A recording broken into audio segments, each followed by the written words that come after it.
Welcome, everybody, to Now What? The Alexandria Project is only the beginning.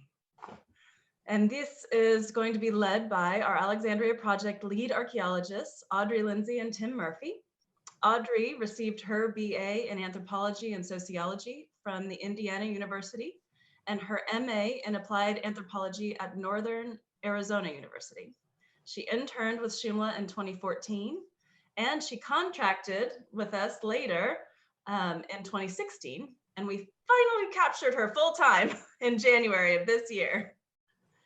Tim Murphy received his BA in Anthropology and Archaeology from University of California, Irvine, and his MA in Archaeology at Northern Arizona University.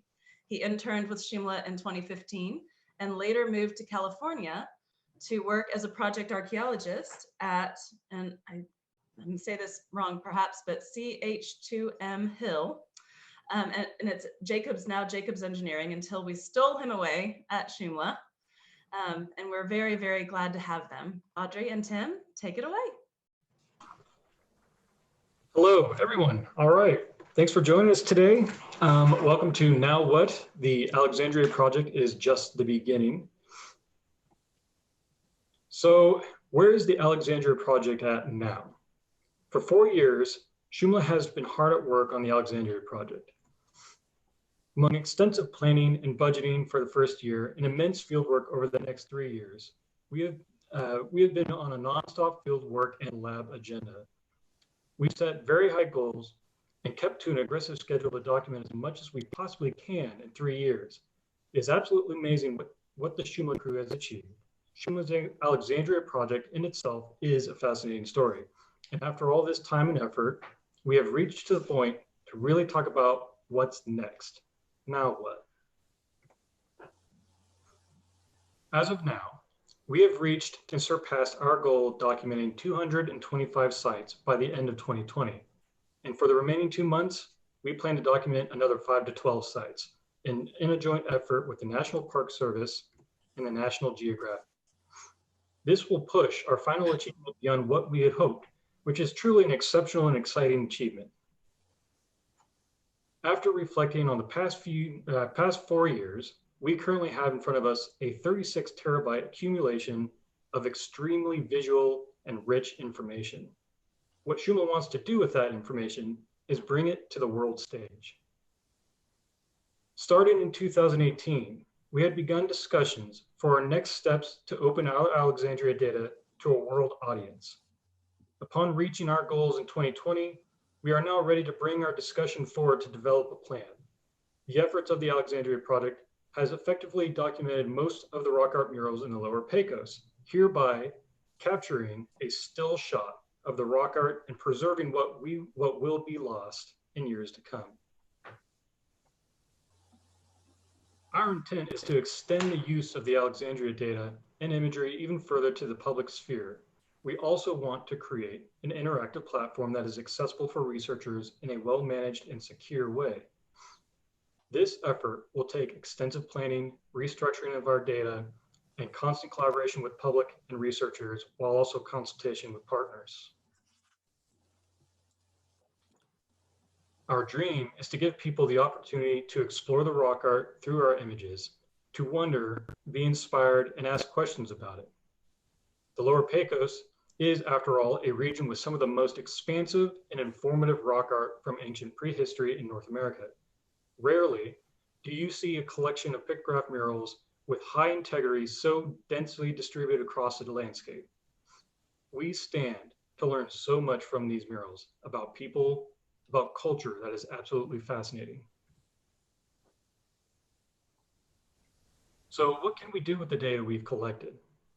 And how can we help others access these data? Let me step back and talk about the imagery we've collected. We've generated close to 375 gigapanoramas and 250 3D models in the past 3 years, along with supporting photography comprised of well over 100,000 individual photos of general panel, feature, crew, and context photography. The sheer amount of photographs is both exciting and overwhelming. As a researcher, if I were to use the data, where do I even start? If I view just the gigapans alone, I could scan through the finer details of rock art for a very long time, likely my whole life. After years of collecting data, Shumla knows how best to use our data. We not only want to publish data, but also publish guides to direct people. We will need to create a manual for Shumla's detailed rock art database. From the start of the Alexandria Project, Shumla has categorized, sorted, and included observations about the rock art at each site to help anyone essentially design a project and know how to access imagery of rock art. This form will be the key to help people search and find imagery pertinent to their research. A subcomponent of this rock art database includes an iconographic inventory, which is an index for common themes and motifs. This is a very powerful tool to mine through the Alexandria data for information about those themes. We currently have 3 graduate students and Professor Carolyn Boyd using the imagery and database for their research. Granted, they have to access the data manually for now, but let me take you through an example. One student is interested in studies related to feline iconography. To access the imagery and notes, she uses the iconographic inventory to search for sites that have feline iconography. From there, she will get a list of sites that contain feline iconography as well as printouts of data collected at each site and maps to locate the imagery she needs. She can then search through the imagery to make her own observations. The gigapans give her a detailed context associated with her interests. She can zoom into the areas to view art at exceptional resolution. This high detail photography is a key tool for research. It enables people to make their own observations about finer details of an entire panel, which would otherwise require a return field visit. Again, I'll just say that she has 375 gigapans at her fingertips. The 3D models, on the other hand, will give our research students an overall context about rock art, providing information about the structure of a panel and a shelter wall, as well as many other nearby rock art. Here, she can find the feline on the shelter ceiling, along with associated rock art throughout the site. We need to create an Alexandria-specific digital library. Right now, all Alexandria data are woven into Shumla's file structure, along with 20+ years of additional work. This larger file structure has helped our team maintain established workflows to manage heavy loads of data. A quote unquote smaller library will be much easier and efficient to curate and manage, which Audrey will talk about more in a minute here. A smaller library will also make it easier for users of the Alexandria data to find what they need without running into immaterial project data or something fun like a series of selfies.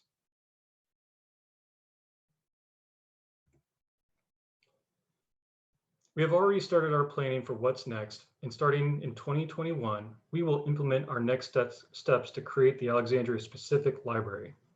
For the remainder of 2020, we have exciting fieldwork to do with the National Park Service and National Geographic.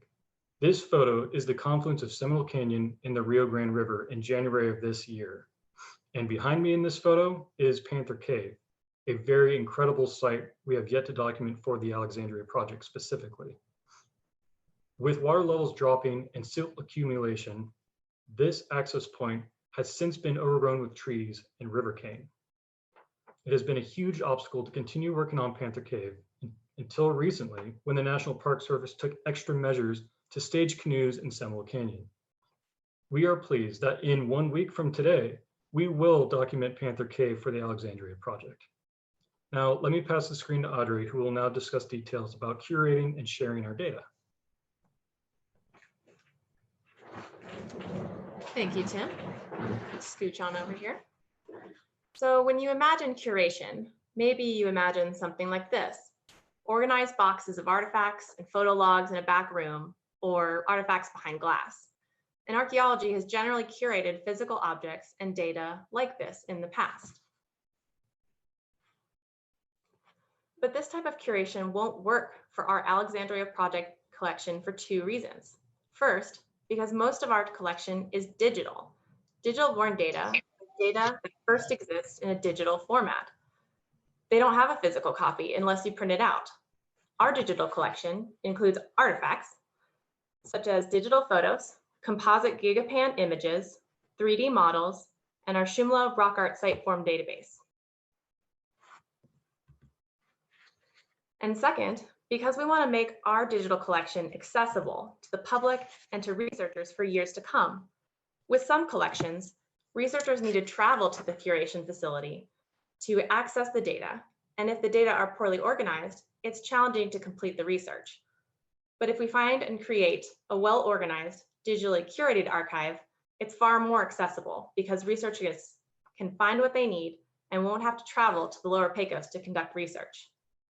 So overall, we're planning a curation strategy that will preserve and safeguard the data for long-term digital preservation in perpetuity, as well as develop a plan for tiered public and researcher access to the collection.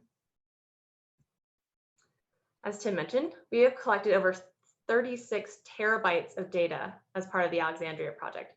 That is huge. This is very exciting for preservation, research, and public awareness. But this digital collection presents certain challenges and big questions because it is so large and so unique. For example, exactly how much server storage space will we need? Server storage space for terabytes of data can be expensive depending on the type of server. Will we store it in a cloud-based server or a physical server? What are the pros and cons of each type? How will we protect our data in the digital age with data integrity and data security? And what do we need to do to organize and prepare our data for long-term curation, preservation, and eventual access? These are just a few challenging questions, but we are diving right in. We've already begun planning for digital curation. In 2018, Shumla began initial research into digital curation file formats, assessed the Alexandria Project data collected to that point, and looked into curatorial facilities. Now that we're nearing project completion, Shumla archaeologists are currently identifying our main obstacles and challenges and figuring out solutions with specialists. We have a few broad categories to consider with many subcategories in each that we must consider as we go forward.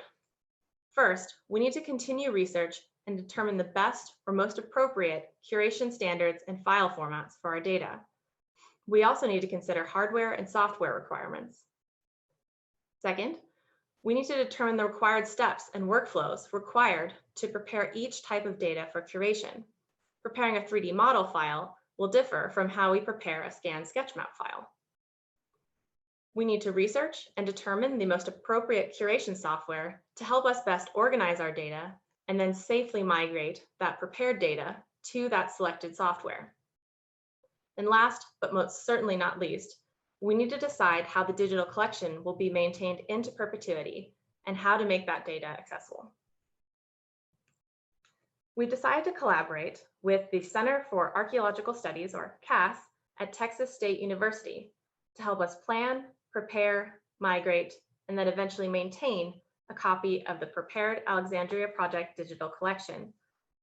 In particular, we're excited to be working closely with Dr. Todd Allman, the director, and Amy Reed, the curator in this effort. They both bring necessary curatorial experience that we are already drawing on at this planning stage. Now, we know the strengths and the exciting potential of the digital collection, but we also understand that the challenges we face for curation will require input from other fields. That's why we're developing a Curation Advisory Council made up of specialists with diverse expertise in digital data management, database development, information technology, website and software development, other rock art researchers and archaeologists working with large digital data sets, intellectual property lawyers, and local landowners and agencies. These specialists are our genius bar to ensure that we have the most up-to-date advice and information as we curate the Alexandria Project digital collection. So the fieldwork aspect of the Alexandria Project is winding down, but we're ramping up the digital curation side of this project. We still have a lot of questions and some hurdles ahead, but we will bring all of our expertise to bear and draw from our pool of specialists to help us best prepare the data for curation. At each step along the way, we'll also consider and plan how to make the data accessible. So you've heard me say accessible a lot in this presentation, and that's because that's a major goal of the Alexandria Project. We wanted to make appropriate data available to the public to increase awareness and increase engagement in preservation. And we want to make an expanded data set available to accredited researchers to foster exciting new research for years to come. Throughout the project, 3D models and GigaPan imagery have been made available online on our SketchFab and GigaPan accounts for the public to follow our progress. These two platforms have been helpful, but they tend to separate the data across two platforms and can be unwieldy to work with then. It's hard to explore the rock art of the Lower Pecos and the work we completed for the Alexandria Project on separate platforms. And Shumla is interested in developing a unified, more engaging online database or tool where users can explore the collection all in one place. And we have a preliminary concept in mind. Overall, we envision a tiered, well-designed, and user-friendly access platform to the Alexandria Project digital collection.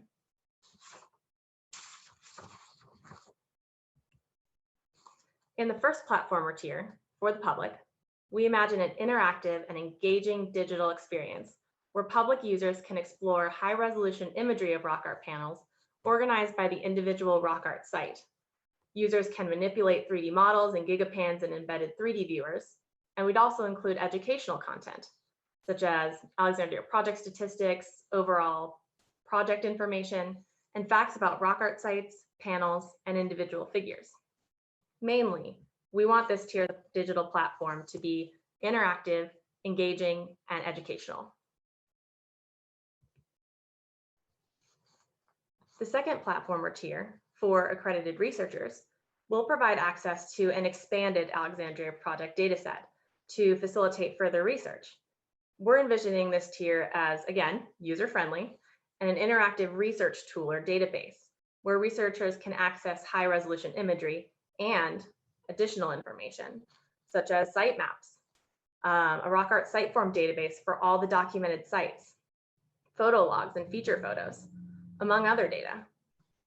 This tier would have additional safeguards, such as a researcher review process, a data use waiver or agreement, researcher username and password system, and user tracking, so that these data are managed and used in a secure way. As Tim mentioned earlier, Dr. Boyd, Shumla archaeologists, and graduate students have already begun testing the Alexandria Project dataset and developing original research. We're eagerly anticipating the useful feedback they will provide as we plan and develop the researcher access platform in the future. This feedback will help Shumla make the final product as user-friendly and accessible as possible. So what's next for Shumla? We're going to continue baseline documentation at a smaller scale as new sites are identified and as we gain access. We're going to beta test the feasibility of our data and develop a publication or manual for how best to use the Alexandria Project data.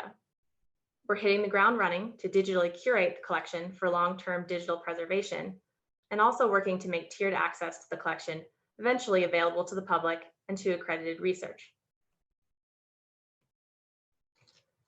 The Alexandria Project digital collection forms a solid baseline or foundation of rock art data for the Lower Pecos Canyonlands. Shumla can, over time, build upon this foundation further with the additional data that we've collected over the years, from individual figure attribute data to radiocarbon and stratigraphic data. This unparalleled visual, spatial, and iconographic digital library will enable Shumla and other researchers around the world to learn more about the rock art and the hunter-gatherers that created this amazing painted landscape.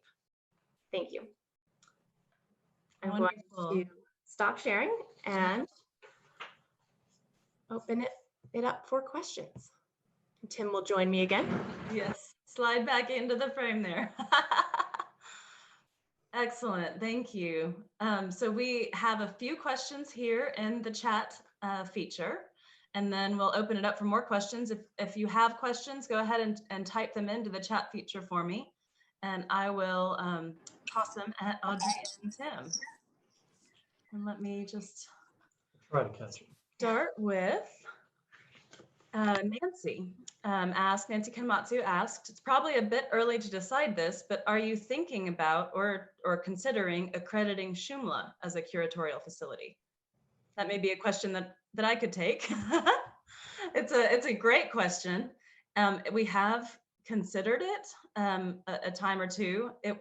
It's not something in our current plan because we would have to raise so much money to become accredited and to have the location or the space, the servers and all the things that we would need to do that. We're not currently going down that path, but we have tossed around for many years the idea of having a museum in the Lower Pecos that was, kind of a Shumla museum along with a curatorial facility. And so that's not off the table for the long-term strategy, but it's not on the table for the short-term. And we will be curating a prepared data set of Alexandria Project data here on site, most likely. So we will be curating that and all the data that we have collected over the last 20 years. Yes, our own data will be held at Shumla. Absolutely, that's a really good point. And the copy will go to the accredited Center for Archaeological Studies curatorial facility. So researchers can study at CAS or they can come to us at Shumla if that makes sense for them. I have another question here from Rob Price. What are the top sites to become the next deep dive? So talking about the triage list that we had, kind of discussed in the past, and what we're going to do next now that we know which ones are the most endangered and most important. Sure. So part of that is we actually don't know yet. I mean, we have an idea because we have our own opinions, but we are currently voting on sites based on a few criteria that would elevate whichever sites are the next to go full detail, full documentation. Of course, we are going to postpone that sort of documentation for a couple of years, probably, to really hone in and focus on this data curation process. But those off the top of our head, the top site as of right now that we think, depending on our voting schedule and stuff, Rattlesnake is one of those that has the highest potential of being damaged and has some of the highest research potential. And so that'll probably be the first major rock art endeavor to go after. We're still thinking about strategies too, how we want to approach that process. And we may do a multi-tiered process that goes after some of the, not just top 5 and hit 1, 2, 3, 4, and 5 all in one line, but we might be doing a mix of things. Like instead of doing top tier, most research potential and most endangered, but we'll also include maybe the next category of site, say red linear, to help kind of make that a more dynamic process through the whole year. And realistically thinking, scheduling is going to be very challenging, and it's going to be very challenging to even expect to be at Rattlesnake for an entire year if we wanted to. So we're trying to think about those different obstacles and those different angles and see how we could best make our time most efficient with that very detailed process. That's a great answer to that question. And yes, this next year, so I'm glad you brought that up, Rob, because this next year we are focused on, curating this data that we have captured, but we will also be developing a research design for how we are going to go back to the sites that are, top on our list of the next that need to be more fully preserved. And so that'll be coming out in our content and our information that we're sharing with you as well. So that's exciting. We have a question from Bruce Cardwell. Is it possible to have the Library of Congress store the data? It is possible, but it's unlikely at first. That may be something that comes much later. And I think personally that this data absolutely belongs there and probably will go there someday. But it's not first on our list of folks to partner with for this initial just getting it safe curation. Audrey, do you have anything to add about that? No, I think that fully answered that, and that we did a lot of research into different curatorial facilities back in 2018, and kind of decided on CAS because it's tied into the Lower Pecos Canyonlands. We are developing a relationship there, and so we're starting there, but that doesn't necessarily mean that we won't curate this data at other facilities in the future. Yes, absolutely. We have another question from Nancy. You use the term accredited research and accredited researcher. What standards are you using for accredited? And how will you evaluate what meets your standards? Yes. So what we wanted to be clear that, you know, when you're applying for as a researcher to work with this collection, one of those standards would be that you would need to submit a research design. It would have to be fully fleshed out, a plan. You know, you can't just say, oh, I just want to come down and do research. You know, you have to have research questions and a research design developed to apply to come and research with this collection.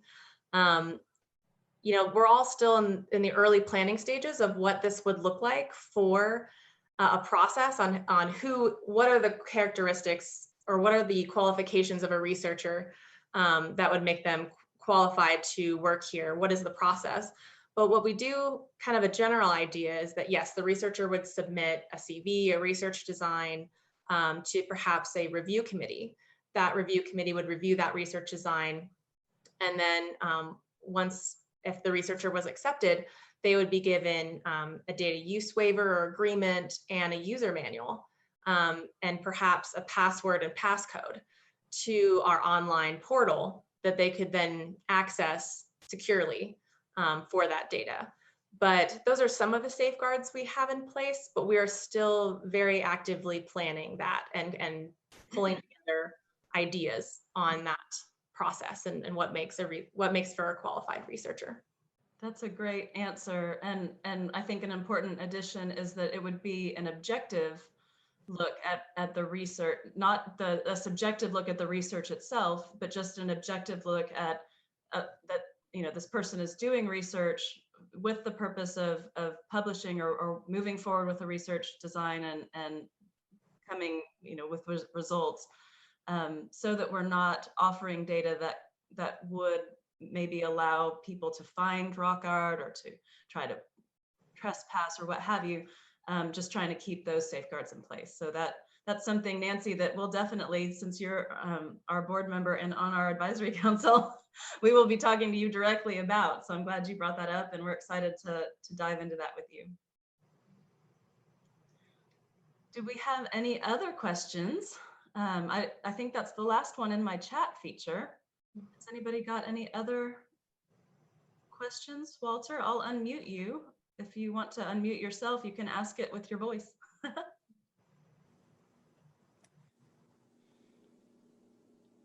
Well, a question that I don't probably really expect an answer, but I'm sure you must be considering, is relationship with the country to the south of us.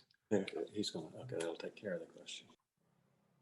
In other words, right now we seem to be, for understandable reasons, blocked at the border. We know the rock art, the Pecos River style extends, I think most of the general documents say, about the same distance into northern Mexico. Yes. I mean, and I don't, on the one hand, I would love to see some research being done that included data from that corpus, but I don't know how. Yeah, no one would like that more than us. The dream. We are 100% with you, Walter. And as soon as it is possible, we will be there. Yeah, that data needs to be included in this group of data, because like we were saying, I think in an earlier session, that the river, that border was not a border back then.